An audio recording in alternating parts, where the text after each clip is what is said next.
सबसे पहले ये जो आपदाओं को अवसर में बदलने के लिए लॉकडाउन का उपयोग, इसके बारे में थोड़ा जानकारी आपको देना चाहता हूँ। हमारे सुनने वाले जो लोग हैं उन लोगों को शायद ये जानकारी नहीं होगी कि जो आरएसएस के प्रमुख सरसंघचालक मोहन भागवत है, उन्होंने अपने सोशल मीडिया पोस्ट पे लिखा था कि लॉकडाउन को अवसर में बदलने का समय है। इसका मतलब है, वह इतना ही उन्होंने लिखा था, स्पष्ट भाव से लिखा था, यानी कोई स्पष्ट नहीं लिखा कि ऐसा ऐसा उसमें किया जाना चाहिए, केवल ऐसा कहा था कि इसको अवसर मानो और अवसर मान कर ही का उसका उपयोग करो। और इसके तहत उन लोगों ने इसको अवसर मानकर कई बड़े काम मूल निवासी बहुजन समाज के विरोध में किए। जैसे पहला बड़ा काम उन्होंने किया, प्रवासी मजदूरों के विरोध में उन्होंने प्रवासी मजदूरों को उनके हवाले छोड़ दिया। उद्योगपतियों को या उद्योग घराने को कहा कि आप इस संकट की घड़ी में उनका सैलरी मत काटना, मगर ऐसा कोई कानूनी प्रावधान नहीं किया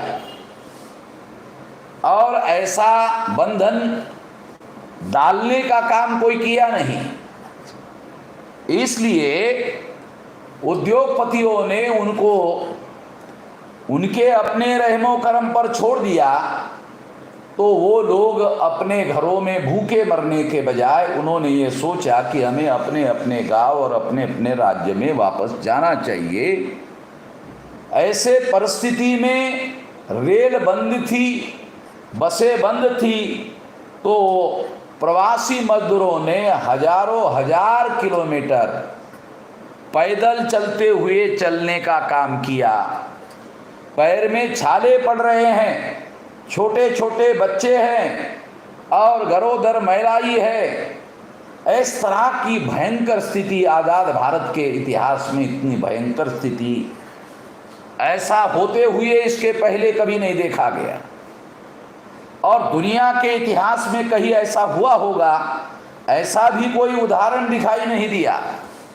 और ऐसे परिस्थिति में न्यायपालिका के द्वारा सुओ मोटो कॉग्निजेंस लिया जाना चाहिए था, मगर भारत सरकार के वकील ने, तुषार मेहता ने सुप्रीम कोर्ट को एफिडेविट दिया कि कोई मजदूर सड़कों पर नहीं चल रहा है, मगर टीवी पर लाखों लोग सारे देश भर में सड़कों पर चल रहे थे और भारत सरकार के वकील का एफिडेविट, हलफनामा सुप्रीम कोर्ट ने माना, स्वीकार किया कि हाँ सड़कों पर कोई चल नहीं रहा है।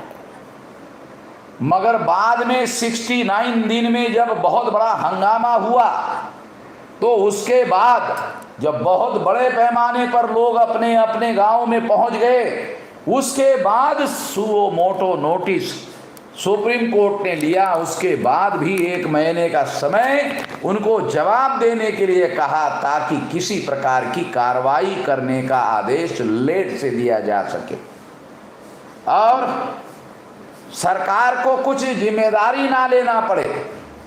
इस तरह का रवैया शासन संस्थाओं के द्वारा या लोकतांत्रिक संस्थाओं के द्वारा या न्यायपालिका के द्वारा लिया गया और इस तरह से आपदा का, संकट का, लॉकडाउन का इस तरह से उपयोग किया गया।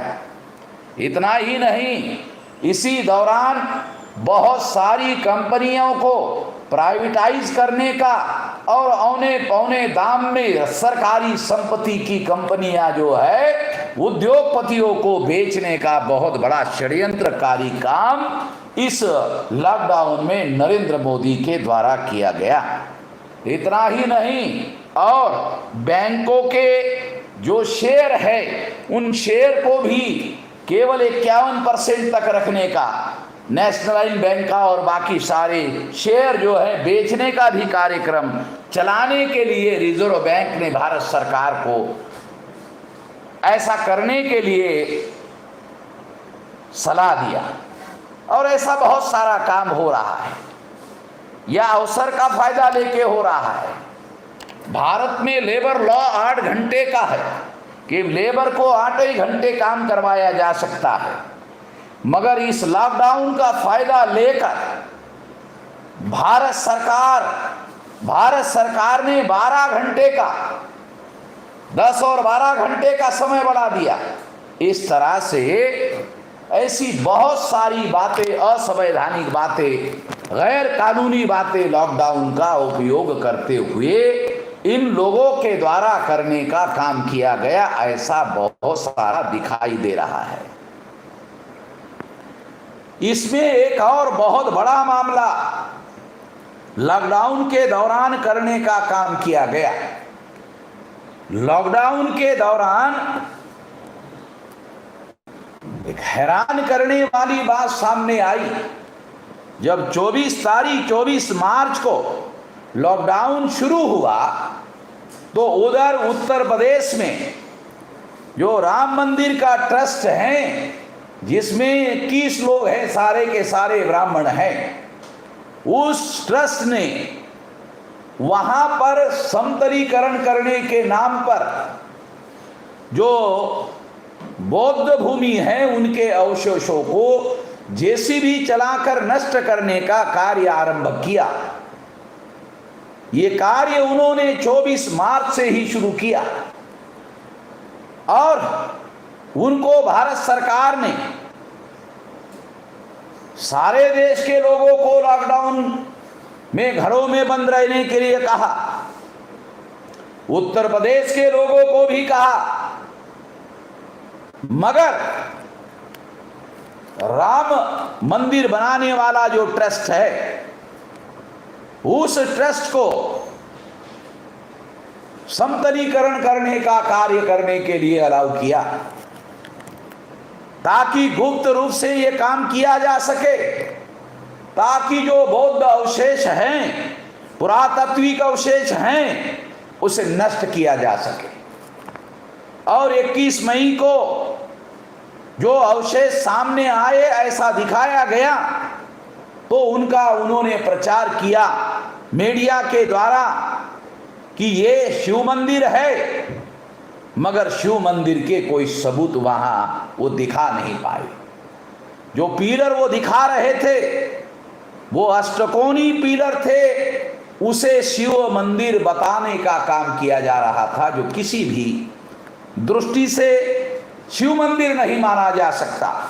दूसरी एक और महत्वपूर्ण बात है, जो मंदिर का आमलक बताया जा रहा था, इसके पहले पुरातत्व विभाग ने जो खोदने का काम किया तो बुद्ध गया में और वाराणसी में और कई जगह आमलक बौद्ध विहारों में और बौद्ध मंदिरों में इस्तेमाल किया जाता है। ऐसे सबूत पुरातात्विक प्रमाण में उपलब्ध है और इसके आधार पर ये कहा जाने लगा, ये प्रचार होने लगा कि ये तो बौद्ध अवशेष है। तो इससे प्रमाणित हुआ कि समतलीकरण के नाम पर इसे नष्ट करने का काम किया जा रहा है। और ये कार्य करने के लिए सारे देश के लोगों को कहा गया तुम घर में रहो, और उन लोगों को कहा गया कि तुम समतलीकरण का काम करो।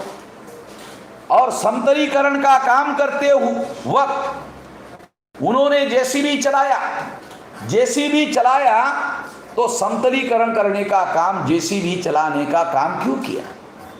ये भी विचार करने वाली बात है, क्योंकि राम मंदिर ट्रस्ट के लोगों को मालूम था, जब इलाहाबाद हाई कोर्ट में बहस हुई और इलाहाबाद हाई कोर्ट में इन लोगों ने कहा कि राम का जन्म वहीं पर हुआ है, तो इलाहाबाद हाई कोर्ट के लोगों ने, जजेस ने आदेश दिया कि राम का जन्म वही हुआ, इसके सबूत पेश करो। सबूत पेश करने के लिए, इस पर विचार करने के लिए विश्व हिंदू परिषद के मार्गदर्शक मंडल की 3 दिन हरिद्वार में मीटिंग हुई और तीसरे दिन आखिरी दिन प्रेस को ये बताया गया कि जब 3 दिन के मंथन में उनको पता चला कि राम के जन्म के तो हमारे पास कोई सबूत है नहीं, फिर क्या किया जाए। तो अखबार वालों को उन्होंने बयान दिया कि राम का जन्म वहीं पर हुआ है, ये हमारे आस्था का सवाल है और आस्था के कोई सबूत नहीं होते, ये बयान दिया। इससे सिद्ध होता है संघ परिवार के लोगों ने, विश्व हिंदू परिषद के लोगों ने, मार्गदर्शक मंडल ने जो विश्व हिंदू परिषद ने नियुक्त किया था, उन्होंने इस बात को एडमिट किया, उन्होंने इस बात को स्वीकार किया कि वहां राम के जन्म के कोई सबूत नहीं है, बल्कि वहां जब खोदने का आदेश दिया गया, जब सबूत नहीं मिले तो इलाहाबाद हाई कोर्ट ने निर्णय कैसे दिया जाए तो उसके लिए खोदने का आदेश दिया। जब खोदने का आदेश दिया तो खोदने के आदेश के दौरान जो चीजें मिली उसकी लिस्ट हमारे पास है, डॉक्यूमेंट्री एविडेंस हमारे पास है। पुरातत्व विभाग ने वो जो लिस्ट, डॉक्यूमेंट्री लिस्ट बना रखी है, वो सारी चीजें बुद्धिस्ट है और इसे प्रमाणित किया जा सकता है कि वो सारी की सारी चीजें बुद्धिस्ट है, पुरातात्विक चीजें बुद्धिस्ट है। और इतना ही नहीं, वो सारा रिकॉर्ड किया गया, मगर ये खबरदारी की गई पुरातत्व विभाग ने, क्योंकि उस समय केंद्र सरकार में मुरली मनोहर जोशी उसके मिनिस्टर थे, अटल बिहारी वाजपेयी की सरकार थी और मुरली मनोहर जोशी मिनिस्टर थे। उन्होंने पुरातत्व विभाग के लोगों को वो रिपोर्ट पब्लिश होने के लिए पाबंदी लगाई, इसलिए वो रिपोर्ट अभी भी पब्लिश नहीं है। मगर जब सुप्रीम कोर्ट में ये केस चलाई गई तो स्वाभाविक रूप से मुस्लिम पार्टियों ने उसका रिपोर्ट मांगा, उनका संवैधानिक अधिकार था, क्योंकि जब कोई बात गलत है ये कहना है तो उसके पहले डॉक्यूमेंट उनको देने पड़ते हैं। उसके तहत कोर्ट ने मुस्लिम पार्टियों को वो डॉक्यूमेंट दिए। भारत सरकार ने उनको डॉक्यूमेंट देते वक्त शर्त रखी कि ये डॉक्यूमेंट किसी को ना दिया जाए।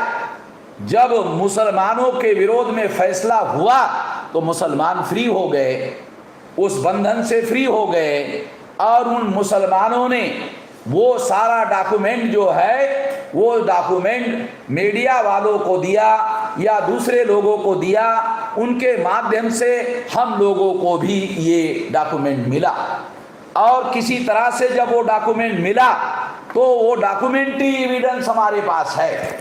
डॉक्यूमेंट के आधार पर मैं ये सारी बातें बता रहा हूँ। इससे ये बात सिद्ध होती है कि इलाहाबाद हाई कोर्ट के पास जो डॉक्यूमेंट्री एविडेंस है उनको भी मालूम था ये बुद्धिस्ट वास्तु है।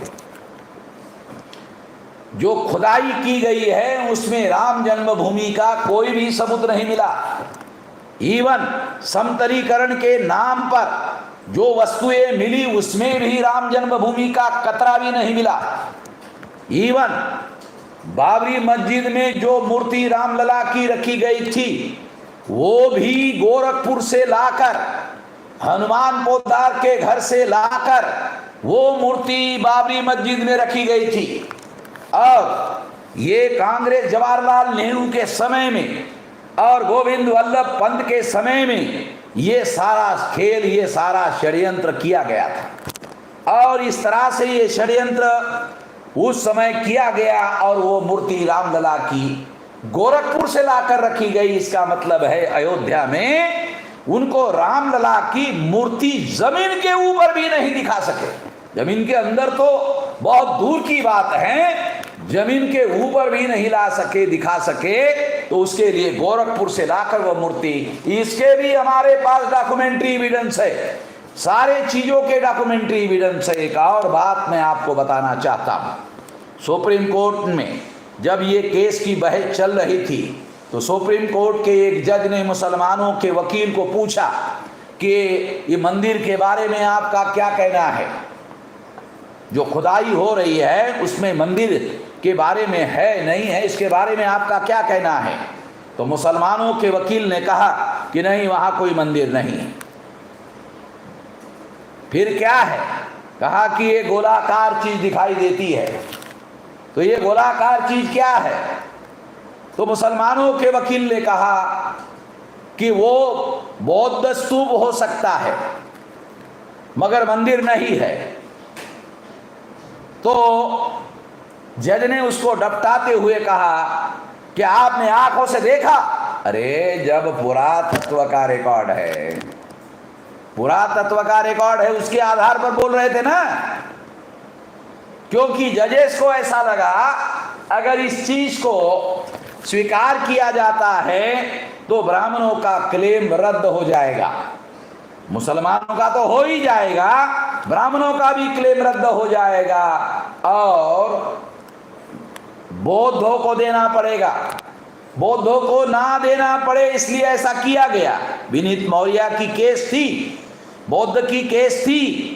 विनीत मौर्य ने सुप्रीम कोर्ट में केस दायर किया था और वो उसको रजिस्टर किया था। हियरिंग का सुप्रीम कोर्ट ने वादा किया था। वादा करने के बाद भी उन्होंने उस पर हियरिंग नहीं की। ये डॉक्यूमेंट्री एविडेंस हमारे पास है। इसके आधार पर मैं ये कहता हूं कि रंजन गोगोई उस समय के जो चीफ जस्टिस है उन्होंने अपराध किया कि उन्होंने नौटंकी की हियरिंग करने की, मगर विनीत मौर्य की हियरिंग ना करने का अर्थ है कि उन्होंने पहले से डिसाइड किया था कि ये ब्राह्मणों को ये राम मंदिर बनाने के लिए दिया जाएगा। इससे सारी बातें सिद्ध होती है और इसका मतलब है कि लॉकडाउन में ये सारा का सारा षड्यंत्रकारी खेल करने का सारा षड्यंत्र जो है उनको मालूम था और राम मंदिर के ट्रस्ट के लोगों को मालूम था।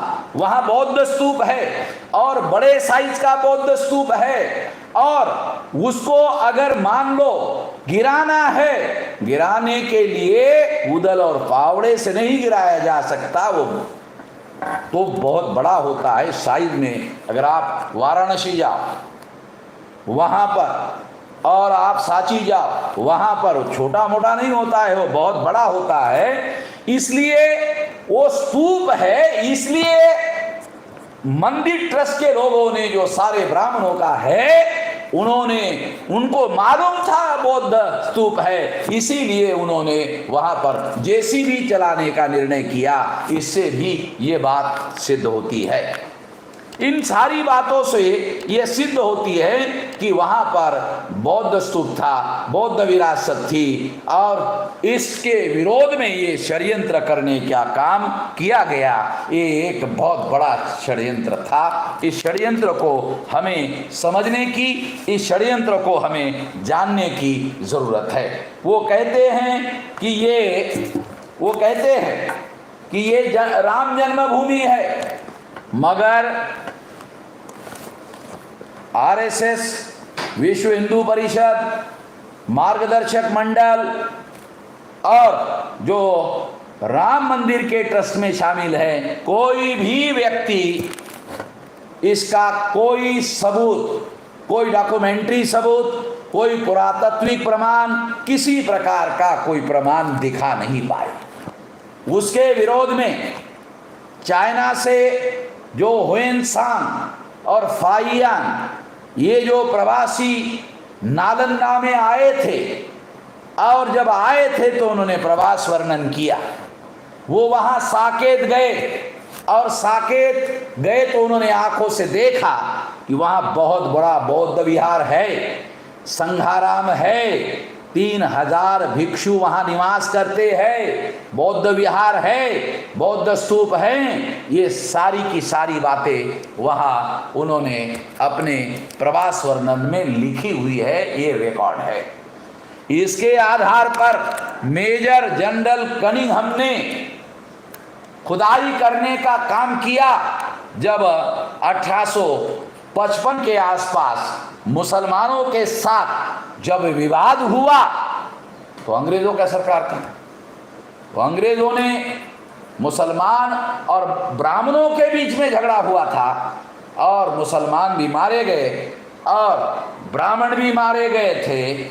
ऐसे परिस्थिति में 1855 में, ऐसे परिस्थिति में अंग्रेजों ने ये निर्णय किया कि वास्तव में क्या है इसका पता किया जाए।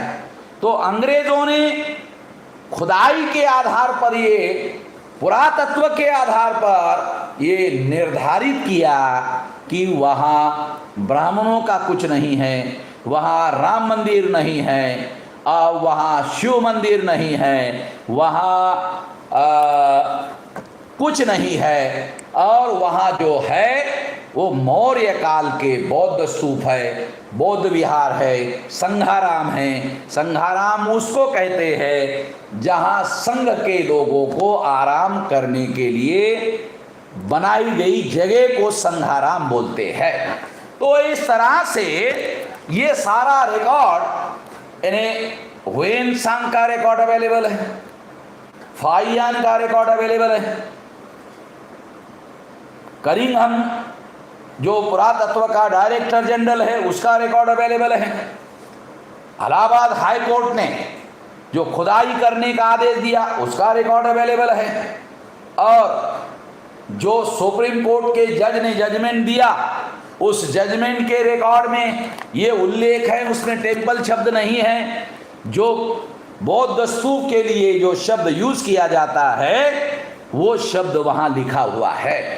तो इस तरह से ये एक महत्वपूर्ण बात है, और ये महत्वपूर्ण बात दिखाई देती है, ये सारे सबूत यानी इनके साइड में सबूत है। और इसकी वजह से मैं ये कहता हूँ कि ये राम जन्मभूमि नहीं है, मगर राम का संदर्भ साकेत में क्यों आता है ये समझना भी बहुत ज़रूरी है। ये समझने के लिए मैं कुछ बातें आप लोगों को बताना चाहता हूँ।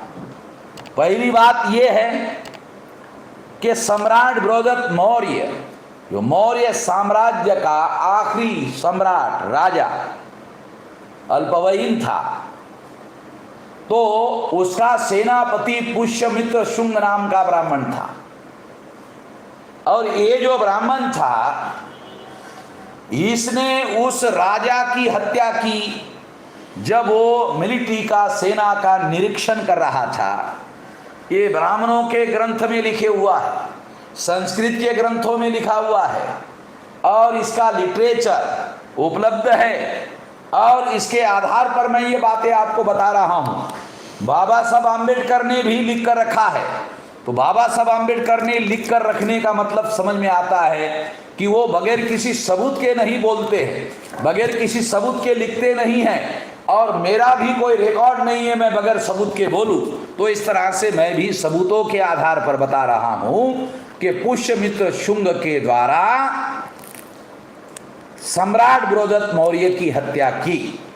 हत्या करने के बाद पुष्यमित्र शुंग को लगा कि मुझे गद्दार घोषित करके निष्ठावान राजा के, सम्राट के समर्थक, क्योंकि वो केवल राजा नहीं था, सम्राट था, अल्पवयीन था, क्योंकि पुष्यमित्र शुंग में इतना पुरुषार्थ नहीं था, वो इतना बहादुर नहीं था कि बराबरी के आदमी से लड़ते हुए मारा गया, बल्कि एक अल्पवयीन राजा था, उसको अवसर देखकर मारा। आज भी संघ परिवार के भागवत भी अवसर की बात कर रहा है, और वहां भी अवसर देख के मारा गया, उसकी हत्या की गई। तो इस तरह से वो डर के मारे कि मुझे गद्दार घोषित करके मेरी हत्या कर सकते हैं, इसलिए वो वहां से भागकर पाटलिपुत्र से भागकर साकेत आया। और साकेत आने के बाद उस समय उसका नाम अयोध्या नहीं था, उसका नाम फैजाबाद नहीं था, उसका नाम साकेत था। आज भी महाविद्यालयों के नाम साकेत है, विश्वविद्यालयों के नाम वहाँ साकेत है। ये हिस्ट्री इस बात को सिद्ध करती है, आज भी रिकॉर्ड में है, इससे प्रमाणित होता है। और सरकार के पुराने रिकॉर्ड में भी साकेत लिखा हुआ है, इससे भी सिद्ध होता है। तो इसके आधार पर ये सारी बातें मैं आप लोगों को बता रहा हूँ। इसे समझना बहुत जरूरी है। मैंने पिछले साल के राष्ट्रीय अधिवेशन में ये बात बताने का प्रयास किया था कि जब रामायण लिखा गया तो जब वो पुष्यमित्र शुंग साकेत आया तो साकेत में उसने अपनी राजधानी बसाई और राजधानी का नाम रखा अयोध्या। राम ने अपनी राजधानी बसाकर अयोध्या नाम रखा, ऐसा कोई एविडेंस उपलब्ध नहीं है। मगर पुष्यमित्र शुंग हिस्टोरिकल व्यक्ति थे। पुष्यमित्र शुंग का फिजिकल वो व्यक्ति थे, राजा थे, उनका इतिहास उपलब्ध है और उन्होंने अयोध्या में राज किया था, अभी भी पढ़ाया जाता है, वो रिकॉर्ड में है। और अयोध्या में जो राज परिवार आज जीवित है वो परिवार भी ब्राह्मण है। पुष्यमित्र शुंग भी ब्राह्मण था और आज जो राज परिवार अयोध्या में है वो राज परिवार आज भी ब्राह्मण है, वो भी ब्राह्मण था, आज भी ब्राह्मण है। ये बहुत सारे एविडेंस है, मैं काल्पनिक बातें नहीं बता रहा हूं, इसके आधार पर ये सारी बातें समझा रहा हूं। महापंडित राहुल सांकृत्यायन ने भी इसे साकेत कहा, इसे ये कहा कि अयोध्या नहीं है, ये साकेत है। और अयोध्या पुष्यमित्र शुंग ने बसाई और इस राजधानी का नाम अयोध्या रखा। क्यों?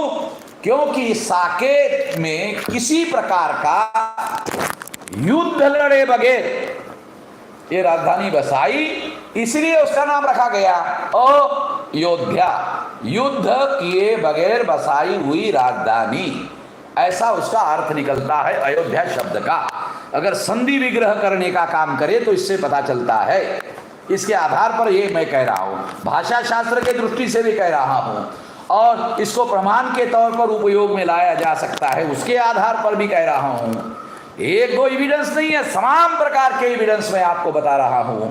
और फिर उसके बाद में एक और बात मैं आपको बताना चाहता हूं, वो राम का कोई पुरातात्विक एविडेंस नहीं है, राम की कोई समाधि उपलब्ध नहीं है। राम की किसी प्रकार का, मान लो राजा था तो सैन्य रखता होगा, तो सैन्य की सैलरी देता होगा, तो उसका कोई करेंसी होती होगी, राजाओं की करेंसी मिलती है, मगर राम की कोई करेंसी उपलब्ध नहीं है।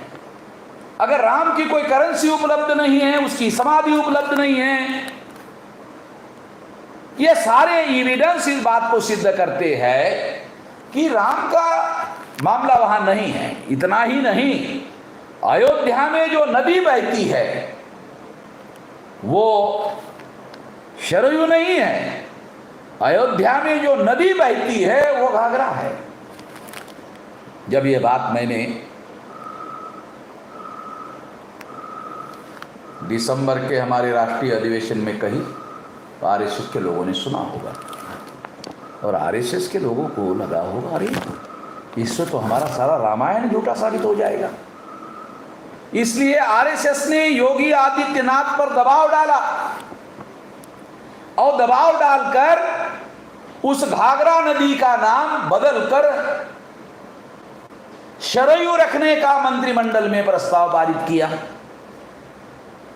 अब नाम बदलने का अधिकार राज्य सरकार के पास नहीं है, वो केंद्र सरकार के पास है।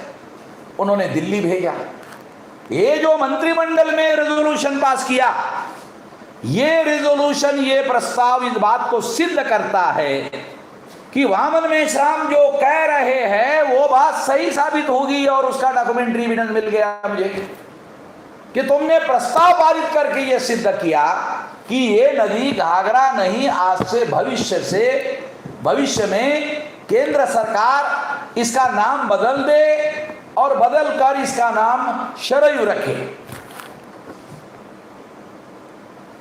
अयोध्या आने के पहले वो अभी भी घाघरा है, अयोध्या के बाद भी वो घाघरा है, अब आगे गंगा में या किसी बड़ी नदी में मिलती है तो वहां भी घाघरा ही है। केवल अयोध्या के पास उसका नाम बदल दिया, इससे क्या होगा? सारी देश की जनता जो घाघरा नदी के किनारे में रहती है, क्या हर आदमी को आप बंधन डालोगे कि इसको शरयू कहो? कैसे कहेंगे? उन्होंने तो हजारों साल से इसको घाघरा सुना है, घाघरा देखा है, घाघरा कहा है। दूसरी एक और बात है, अयोध्या से 25-50 किलोमीटर के अंदर आगे अगर जाओ तो शरयू एक नदी बहती है। जब मैंने पिछली बार सोशल मीडिया में इसकी चर्चा करने का प्रयास किया तो एक ब्राह्मण ने सोशल मीडिया में पोस्ट भेजा, कहा ये बात सही है कि शरयू नदी के किनारे पर पुष्यमित्र शुंग को सामने रखकर अग्नि शर्मा नाम के ब्राह्मण ने रामायण लिखी।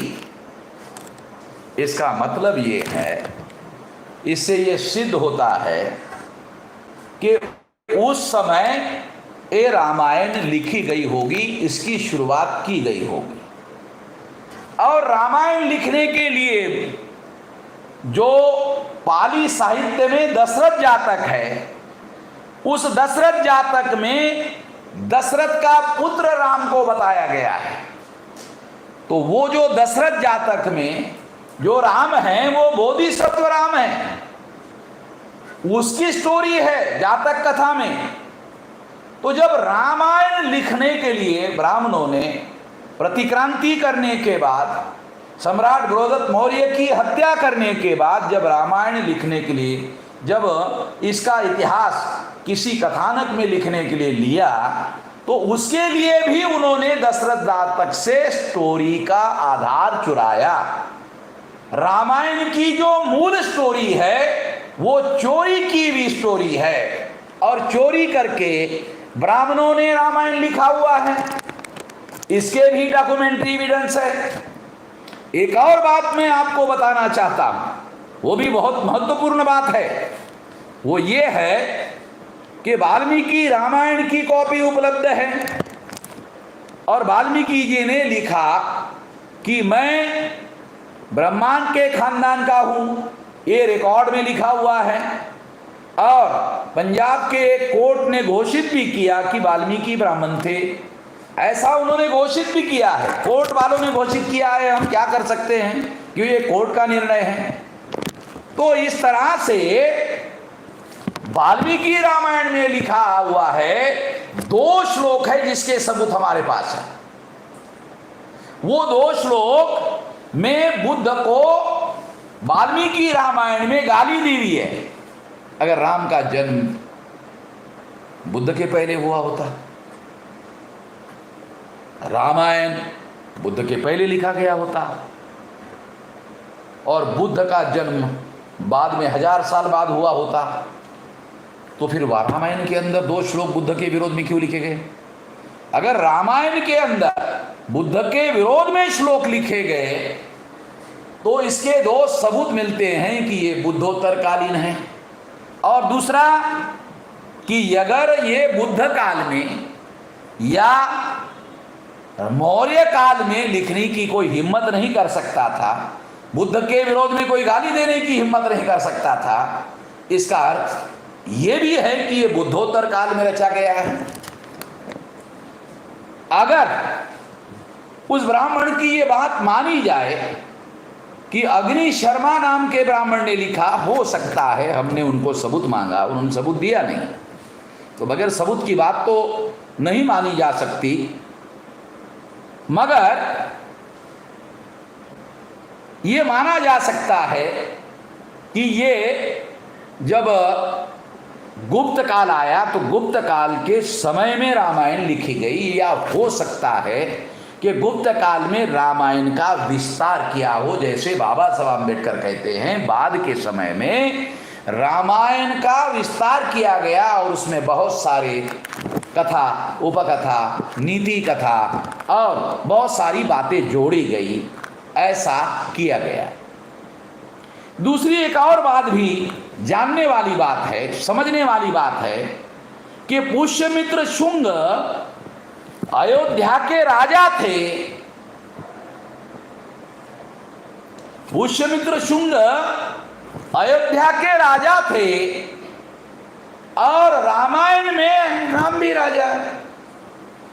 ये जो सिमिलैरिटी है, ये सिमिलैरिटी ये सिद्ध करती है कि पुष्यमित्र शुंग को सामने रखकर या पुष्यमित्र शुंग को ध्यान में रखकर ये रामायण लिखी हो या पुष्यमित्र शुंग ने सम्राट बृहदत्त मौर्य की हत्या की, उस पर पर्दा डालने के लिए रामायण लिखी गई हो, ऐसा भी हो सकता है। तीसरी एक और महत्वपूर्ण बात मैं यहां बताना चाहता हूं, ब्राह्मणों के पुराणों में ये लिखा हुआ है, ये लिखित है कि जो अवतार होता है, अभी एक और बड़ी अजीब किस्म की बात है, ब्राह्मण राम को, रामायण में राम राजा है, मगर ब्राह्मण प्रचार में राम को ईश्वर और भगवान घोषित करते हैं। अब सवाल यह है कि अगर राम भगवान है, राम ईश्वर है, तो दशरथ जो इंसान है वो भगवान को कैसे पैदा कर सकता, वो ईश्वर को कैसे पैदा कर सकता? इंसान तो भगवान को, ईश्वर को पैदा नहीं कर सकता। ये संकट लिखने वाले लोगों के सामने आया होगा। इसका समाधान करने के लिए उन्होंने अवतार संकल्पना का विकास किया होगा कि ये विष्णु का अवतार है, कि ईश्वर के साथ जोड़कर उसको अवतार घोषित कर दिया जाए। और अवतार घोषित करने के लिए, ये अवतार घोषित करने की एक पूर्व शर्त है। पूर्व शर्त क्या है? किसी न किसी मूल निवासी की हत्या करना जरूरी है। तो सम्राट बृहदत्त मौर्य मूल निवासी थे, ब्राह्मण धर्मशास्त्र के अनुसार शूद्र थे। रामायण में शूद्र शंभु की हत्या का वर्णन है, तो शूद्र शंभु की हत्या की जो कथा रामायण में लिखी गई है, वो ये सिद्ध करती है कि पुष्यमित्र शुंग के द्वारा सम्राट बृहदत्त मौर्य की हत्या की इस कथा, इस इतिहास को कथा के रूप में रामायण में शंभु के साथ जोड़कर लिखा गया है। इससे भी प्रमाणित किया जा सकता है कि यह प्रतीकात्मक कथा पर्दा डालने के लिए लिखी गई है। ब्राह्मणों को यह प्रतीकात्मक कथा का अर्थ समझ में आता है, गैर ब्राह्मणों को यह अर्थ समझ में नहीं आता है। जिनको इंडोलॉजी समझ में आती है, इंडोलॉजी का थोड़ा बहुत ज्ञान है, वो इंडोलॉजी वाले जो लोग हैं वो इस बात को समझ सकते हैं। प्राच्य विद्या, भारत विद्या का ज्ञान जिनको है, वो कुछ लोग इस बात को समझ सकते हैं। हर एक को ये बात समझ में नहीं आती है, ये बात मैं खास तौर पर बताना चाहता हूं। इन सारी बातों से ये सिद्ध होता है कि ये जो रामायण है, ये रामायण की वजह से राम का संदर्भ अयोध्या के साथ जुड़ता है और पुष्यमित्र शुंग के इतिहास पर पर्दा डालने का काम किया जाता है, ताकि षड्यंत्र पर के हिंसा के द्वारा बौद्ध सम्राट की हत्या की गई है, ये पर्दा डाला जाए, पर्दा रखा जाए। ब्राह्मणों के एक बहुत बड़े नेता हुए हैं, वो महाराष्ट्र के हैं, सावरकर।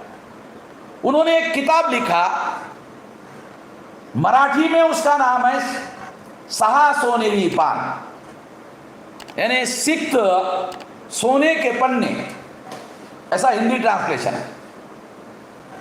और इसमें ये किताब उन्होंने क्यों लिखा? तो बाबा साहब अम्बेडकर ने एनिहिलेशन ऑफ कास्ट में एक सेंटेंस लिखा है। उस सेंटेंस में उन्होंने ये लिखा कि हिंदुओं का इतिहास निरंतर पराभव की कहानी है। ये जो एक सेंटेंस लिखा बाबा साहब ने, इससे सावरकर को बहुत बड़ी मिर्ची लग गई। जब उसको मिर्ची लगी, एक सेंटेंस से मिर्ची लगी, अच्छा हमारा सारा इतिहास पराजय की कहानी है, निरंतर पराजी की कहानी है। तो उसको जवाब देने, एक लाइन को बाबा साहब अम्बेडकर के जवाब देने के लिए सावरकर ने 200-300 पेज का किताब लिखा और उसमें एक सोनेरा पन्ना लिखा, एक सोनेरी पन्ना लिखा। एक सोनेरी पन्ना कौन सा? हमारे महान पुरखा पुष्यमित्र शुंग ने सम्राट बृहदत्त मौर्य की हत्या की। ये हमारे इतिहास में सोनेरी पन्ना है। मैं सावरकर का बहुत धन्यवाद करता हूँ, बहुत ज़्यादा आभार व्यक्त करता हूँ कि उन्होंने ये लिख कर रख कर हमारे ऊपर बहुत बड़ा उपकार किया, कि उन्होंने उसको सोनेरी पन्ना कहा ताकि हम सबूत के तौर पर पेश कर सके। यहाँ तुम्हारा जो सोनेरी पन्ना है, इससे तुम सिद्ध कर रहे हो कि पुष्यमित्र शुंग ने, तुम्हारे ब्राह्मण पुरखे ने हमारे सम्राट को हत्या की। खैर, तुमने कम से कम स्वीकार तो किया कि हाँ हत्या किया। और इस तरह से साथियों, ये सारी बातें अगर बहुत ज़्यादा बारीकी से, बहुत ज़्यादा अगर हम लोग उसका अध्ययन करें तो ये पता चलता है कि ये सारी की सारी भूमि जो है ये मूलतः साकेत थी और साकेत से इसको अयोध्या बनाया गया है।